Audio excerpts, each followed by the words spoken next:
tell me again. So the Emily Maitlis, how did that come into being? Because I know you just explained it, but I just want to understand. Well, I mean, I think it's a big story. It actually wasn't picked up in the serial. It hasn't seemed to have been picked up by the papers, so it can be an exclusive to you. Yes. But the whole story, the whole official version is that Emily Maitlis and Sam McAllister had been burrowing away for months to get this interview for Newsnight.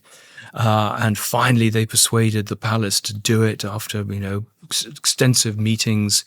And this was a triumph of journalism.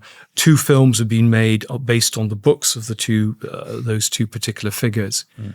And yet the real story is this woman, Laura Burns, named with all the people who worked for her, reporting to a man called Andrew Head, working with a man called Dara McIntyre, who were quietly pulling together a very powerful investigative program about Andrew and Epstein and Jeffrey. So Andrew Epstein and Jeffrey, and that was shut down by the BBC. And indeed, many of the questions that they would have asked were not asked. So the BBC kind of pulled back on this. I think they've taken a lot of credit for speaking truth to power, but actually this was a softer option. I think they ducked something there. So they said, we're not going to do this powerful investigative journalist. Instead, we're going to have Emily Maitlis giving you a softer interview. Yeah. In the end, I mean, it wasn't that soft an interview, only because Andrew was so stupid. Yeah. And said the most incriminating things and the most obvious lies. So she gave a good interview, well prepared. But there would have been a much tougher interview if it had come from Panorama. How was he persuaded to do it? Well, possibly on the basis that, we've managed to sideline Panorama. You're going to get Newsnight. It's not going to be as bad. So we need to do something. So let's do it with them, is my reasoning. In what way was Andrew Epstein's Super Bowl trophy? Well, the other Super Bowl trophy was Clinton. So these were the 2 great people who were going around with him. He was having pictures taken with them. He was using their contacts to network. People sticking pictures of famous guests to restaurants on their walls or whatever. They took advantage of the fact that these people were a part of their circle.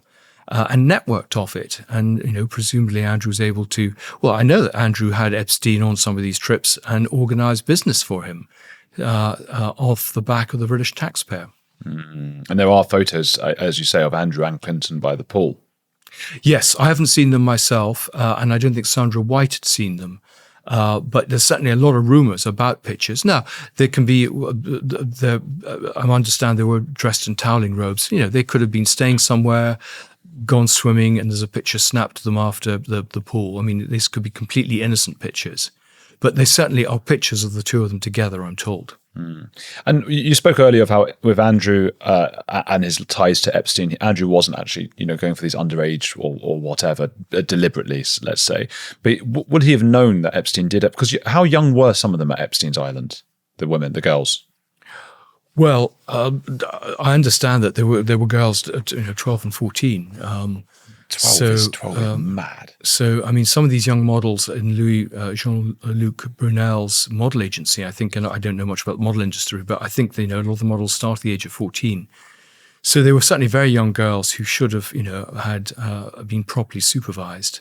But you can imagine, a poor girl from Russia being paid large sums of money, her family being paid large sums of money, or the person who's meant to be acting in loco parentis, and saying, this is your great breakthrough. Epstein is very close to Trump, who had a model agency, remember?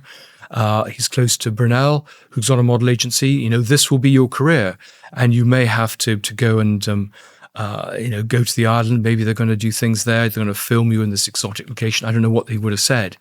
But, very easy to get vulnerable girls around.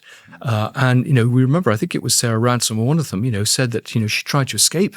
She was so terrified. But there were sharks around there, and they sent a speedboat out to pick her up and bring her back. It's like being on some sort of prison island. Oh, my God. And, can you imagine how frightening it must have been? You don't speak the language, you're 14, you're far from home, and you've got these sweaty men who are, indulging themselves with you. Ogres. It's disgusting. It's a strange thing that we've allowed to happen in our society, because even for years and years and years, it wasn't just those guys. It was like the music scene. It was the Stones, the Iggy Pop. They would sing about this.